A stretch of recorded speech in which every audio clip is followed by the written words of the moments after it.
Welcome to Public Health America, a weekly program produced by BronxNet in partnership with Mercy College. I'm your host, Dr. William Latimer. Here on Public Health America, we speak with experts from an array of specialties across the liberal arts and health professions to provide you with not only the best science, but practical tips to live a healthier life. We also celebrate what studies have long documented, namely the unparalleled value of a liberal arts college education by setting the stage to pursue a career of your choice, increase lifetime earnings, and engage in civil debate. Our experts will share decisions they made and support they received that helped them to beat the odds. By sharing one or two life lessons, their stories may provide you with the inspiration and method to realize your dreams. This is Public Health America.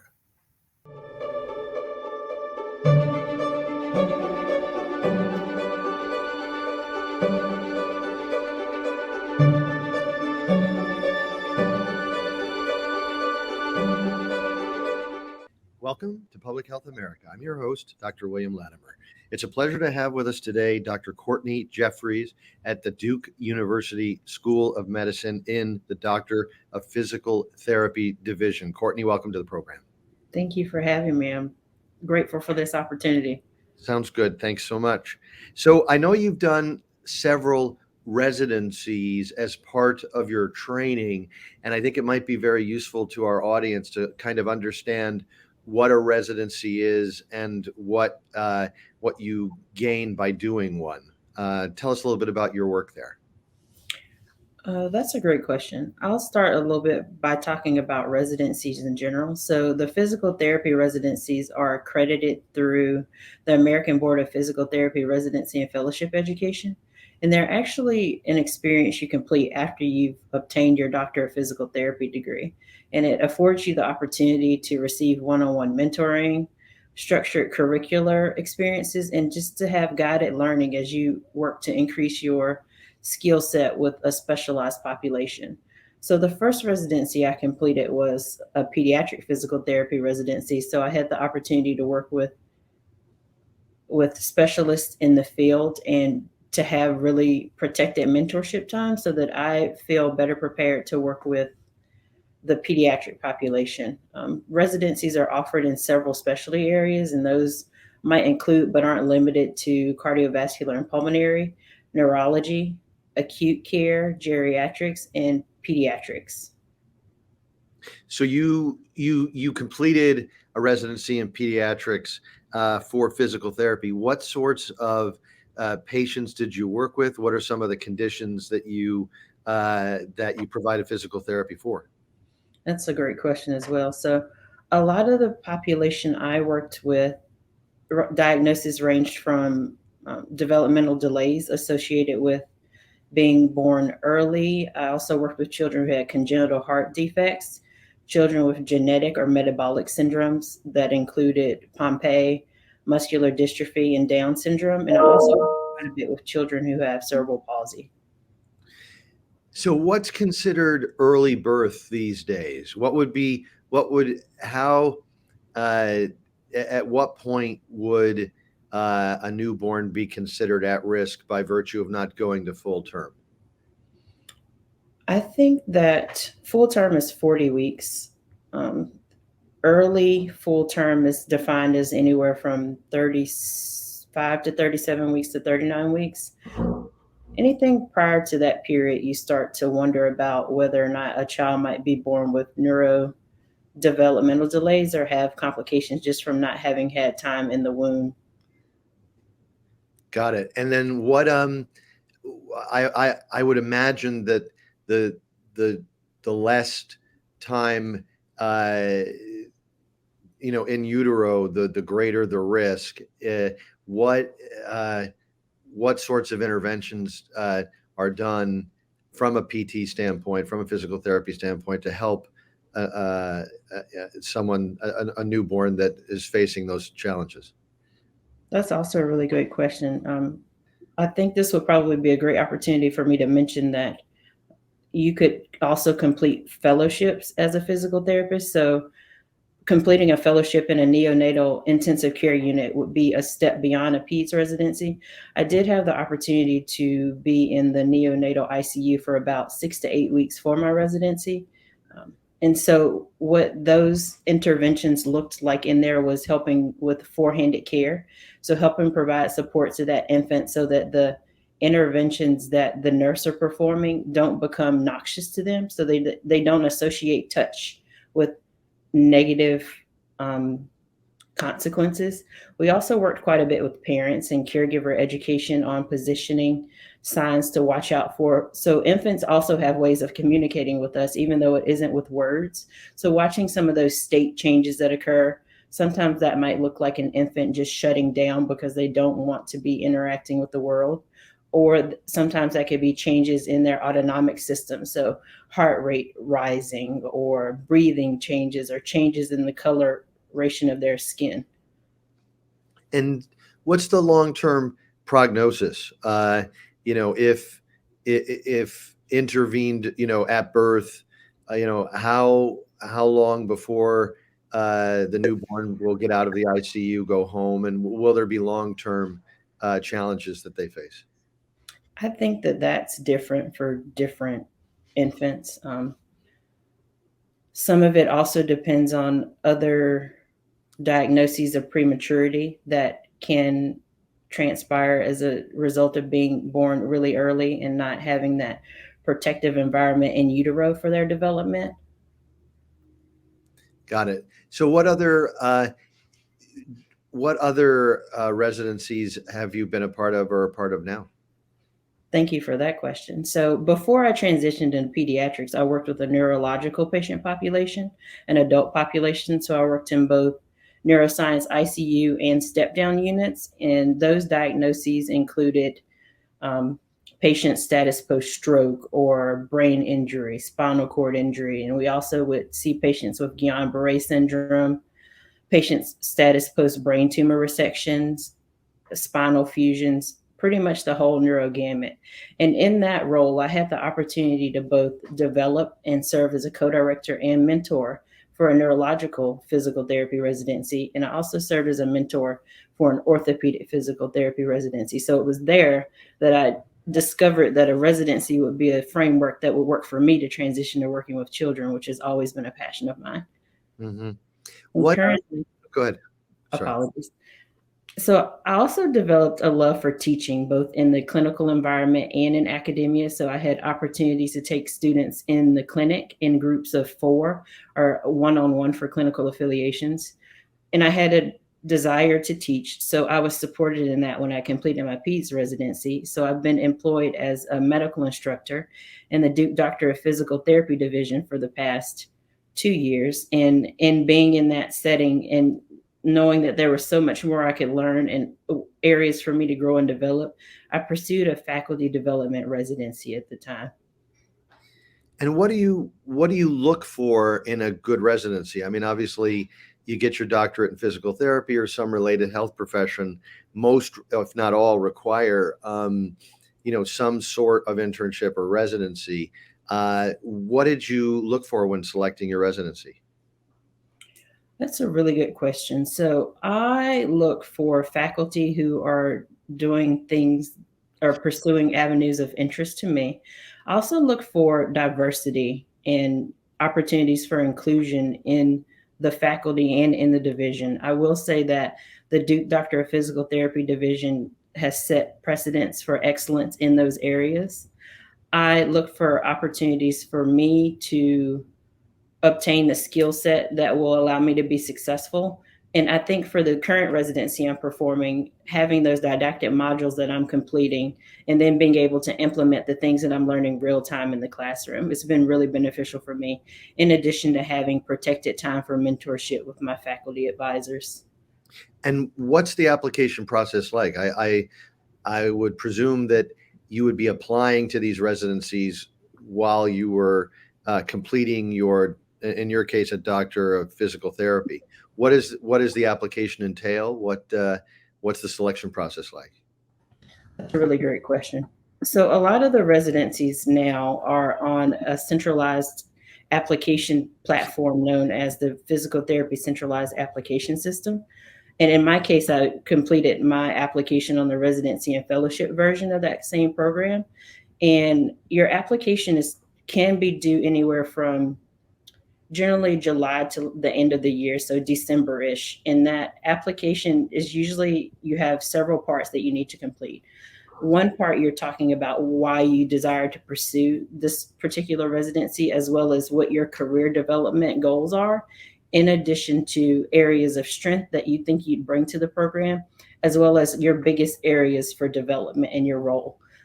So I went on that platform and completed the application. And you also have to submit examples of teaching or teaching experiences you've had prior to applying to this specific residency, in addition to having letters of support. And when you progress beyond the application phase, you also deliver content, and you are in interviews with faculty members, faculty advisors, and the current second year faculty development residents. I'm in my first year and just completed my first academic session. That was actually going to be my next question. How long is the full residency that you're in now? So the residency I'm in currently is 2 years in duration. So I've finished my first academic session. And for your first year, they kind of say that you're serving as a super teaching assistant. So you're embedded in a lot of the foundational courses, and you get to be involved with students from right when they matriculate into the program throughout their first 2 years, which is also rewarding because you get to be involved in their growth and development as well. And other responsibilities or assignments that I'll be expected to complete include a scholarly project by the end of my second year, in addition to developing and delivering content in both foundational and advanced practice courses. Got it. And given the range of patient populations that you've served during your residencies, what would you say, what do you see as your next step upon completion? Where do you want to focus your initial professional efforts? I would love the opportunity to still be involved in patient care. So I'm fortunate in that I am able to provide services to a pediatric population 1 day a week. My ideal role would be one in which I'm able to continue to provide patient care, but also be on faculty 4 days a week. I would love the opportunity to pursue a terminal academic degree. And longer term, I would like to be developing and delivering content in both foundational and advanced practice courses for pediatrics and neurology, being involved in diversity, equity, and inclusion efforts in a program, as well as playing a role for students as they're out on their clinical affiliations in a mentorship capacity. That brings up a related question. You had mentioned that Duke had, I think what you were saying is that Duke explicitly or deliberately and strategically focused on diversifying what I would imagine are faculty and student and possibly staff diversity.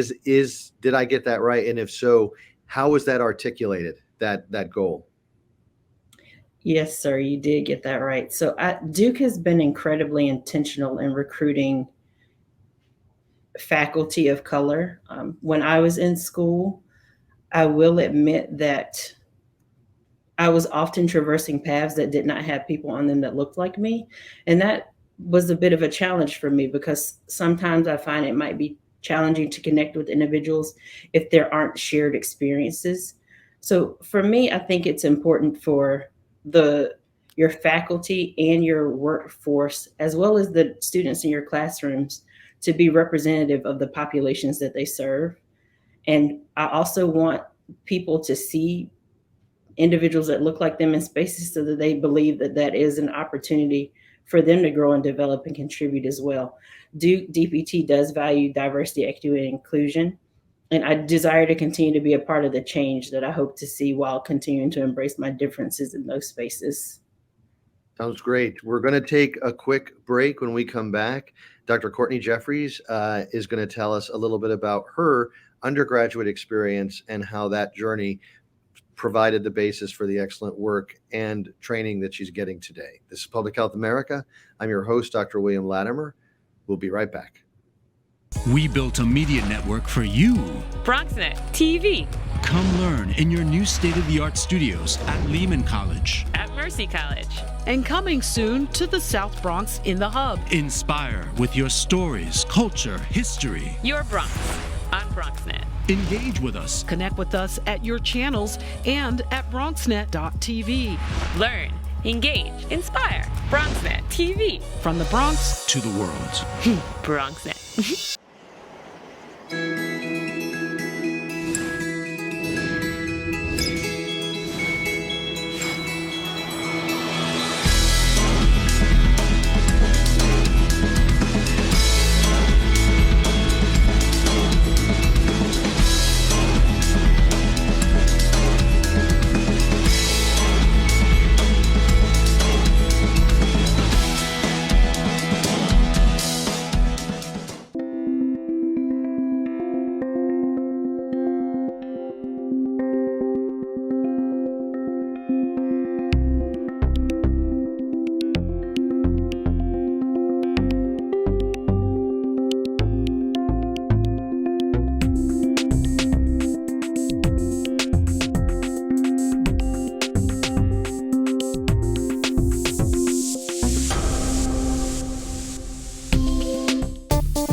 Welcome back to Public Health America. I'm your host, Dr. William Latimer.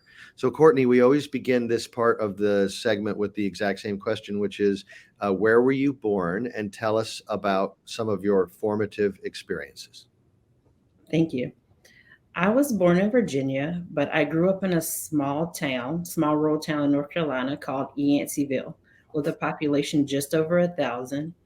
I was blessed to grow up in a two-parent household. My mom was and is a high school teacher. She continues to work beyond her retirement. And my dad worked for the Goodyear Tire and Rubber Company. And I think I had several formative experiences that kind of have influenced my character and attributes. Early on, I watched my parents give of their time and resources very willingly. So that ignited my passion for service. And then when I was about 7 years old, I remember watching the physical therapist in the local nursing home help my grandmother move her limbs and help her complete some of her activities of daily living. And at the time, I didn't understand, but my grandma was post-stroke. I just recognized that she can only move one side of her body and that she was only able to say a few words. I think another couple of formative experiences for me are having an aunt who's a physical therapist. So watching her influence lives, and I began to admire her dedication to physical fitness, rehabilitation, and injury prevention. My work ethic was instilled fairly early, and I think that was formative for me as well. So on the summers and weekends, we'd spend time in our garden. And then I began working at about 16 years of age. I worked summers and school breaks while I was in college, and that included also serving as a resident assistant. That's great. So it sounds like you had quite a few really excellent role models, early in life, both in your family and otherwise, that sort of provided a clear path to, a career and a profession as opposed to a job. Where'd you do your undergrad? What was your experience like, heading into your undergraduate experience? Were there any challenges you faced? Was it a smooth transition? Where did you attend? I completed my undergraduate studies at the University of North Carolina at Chapel Hill. It was a very rewarding experience. I will admit it was a little bit of a shock to my system initially, especially coming from a small town. My major was in exercise and sports science. Going in, I knew I wanted to either pursue medicine or physical therapy. So I took some time over the summers to also shadow providers from different disciplines and solidify my decision while also defining my why. And I spoke a bit about my formative experiences earlier. So spending time with those physical therapists in various settings allowed me to gain a very unique and valuable understanding, as I also observed some of the challenges that were involved with developing some of those unique treatment plans and providing professional quality of care to patients. While I was in undergrad, I continued to seek opportunities to volunteer and serve in the local community. And that was in the way of my involvement in the Pre-Physical Therapy Association, a youth summer enrichment program, a service learning program, tutoring, advising, being a resident assistant, and serving in a local shelter for survivors of domestic violence. So it sounds like you were doing a great deal of experiential learning.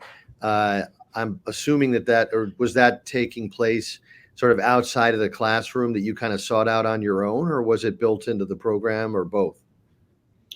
I would say a lot of those opportunities I sought out on my own. And I also had a really great advisor that I met with fairly regularly.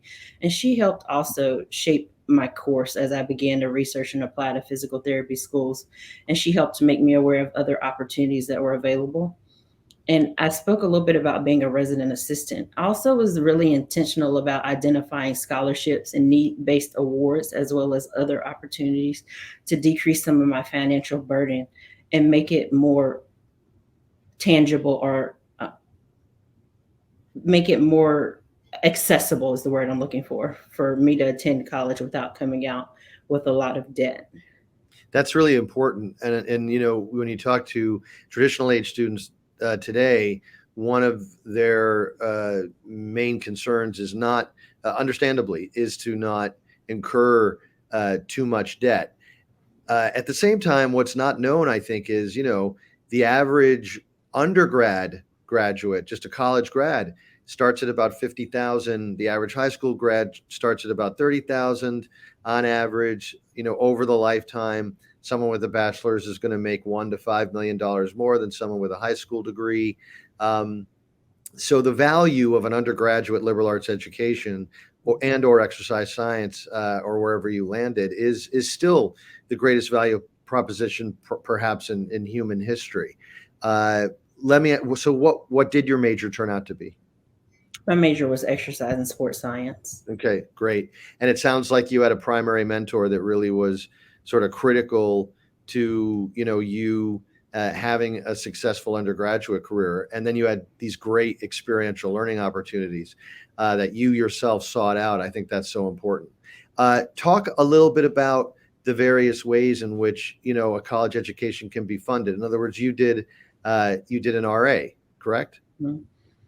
I also think that there are unique opportunities that present themselves to apply for scholarships that are specific for minorities, specific for individuals from rural areas, for individuals who might be economically or educationally disadvantaged. And avenues for pursuing those could include local, state, or national organizations. So for me, I applied for scholarships through the American Physical Therapy Association, but I also looked for other need-based scholarships as well. Serving as an RA was a really great way for me to not have to pay for room and board. So that helped offset some of the financial burden for me as well. Right. And I will, your points are so well taken. I will underscore here at Chestnut Hill College in Philadelphia, there are a wide array of need-based scholarships and other kinds of merit-based and scholarships that, focus on making an undergraduate liberal arts degree affordable, to make it affordable. So you complete your undergrad degree at UNC Chapel Hill, one of the best national public universities in the country and the world. What was your next step? My next step was to apply for graduate schools for physical therapy. And I do think something else that has contributed to my success is being willing to ask for help. So I've never shied away from being vulnerable or transparent, but I demonstrating the initiative. And if I identified an area of need for me, asking for help and seeking out people who could pull me towards my destiny. So I completed my Doctor of Physical Therapy at the University of North Carolina at Chapel Hill. That was also another great experience. And I had received a lot of excellent teaching in a learning environment that addressed both didactic and clinical components. And I also sought out opportunities to be involved as a student physical therapist as well. So participation on a mobile student health action coalition, serving in a well child clinic, serving as the Student Physical Therapy Association vice president, and also serving meals for unhoused populations during the holidays, working with Habitat for Humanity, and doing a constraint-induced movement therapy camp. So with all that said, I think that begs the next question. When did you sleep during undergrad? That's a really great question because people still ask me that question, Dr. Latimer. I think it just becomes soft skills that you develop in addition to the coursework you're completing, or like your time management, organization, and then just pursuing things that bring you joy. I find that people will make time for what's important for them. So making time for these opportunities where I'm serving others without expecting recognition or praise or attention for it was something that helped keep my tank full. Sure. And your previous point, I want to underscore again, because it's so important, having spent a career in higher ed as a faculty member, mentor, and administrator, it's not uncommon that you'll come in contact with countless high, just super bright young people that are highly motivated and come from a wide array of backgrounds. Mhm. And yet, I think if there's a theme across those really smart people, it's sometimes a need to appear perfect when, of course, no one is. Number of people have brought up, imposter syndrome. Do I have a right to be here? And of course they do. The fact that you're willing and have been willing to reach out, get assistance when needed, that's a great strength. And I would suggest maybe not too many people have it. When you serve as a mentor, does that come up at all? Such a good point. So I think something that I had to do pretty early on was um, let go of this mindset of perfection, but also be accepting of who I am. So another identity that's really important to me is that I'm an introvert. So kind of exploring some of that and how I can be successful in all of the endeavors I pursue, but at the same time being authentic and true to myself. I think too it'll be really important for like you having your dreams, but at the same time knowing that your path might not be the easiest to get there, but not letting that stop you on your journey. And at some point, you also recognizing that you have to be your own agent, advocator, and promoter. So being authentic, bold, and courageous, and exploring avenues that motivate you, and then asking people for help. People are always going to be willing to help you. So it's really okay to dream big, and to pursue those things that are important to you, and trusting in your power even when you don't see it. Well, I think that's a great way to end the program, because that to me is about the clearest summary I've ever heard of how to approach an undergraduate education and beyond, and elements of success that you've alluded to throughout our time together. So I want to thank Dr. Courtney Jeffries for spending some time here at Public Health America. I want to thank our viewers for tuning in. I'm your host, Dr. William Latimer. See you next time on Public Health America. Until then, take care.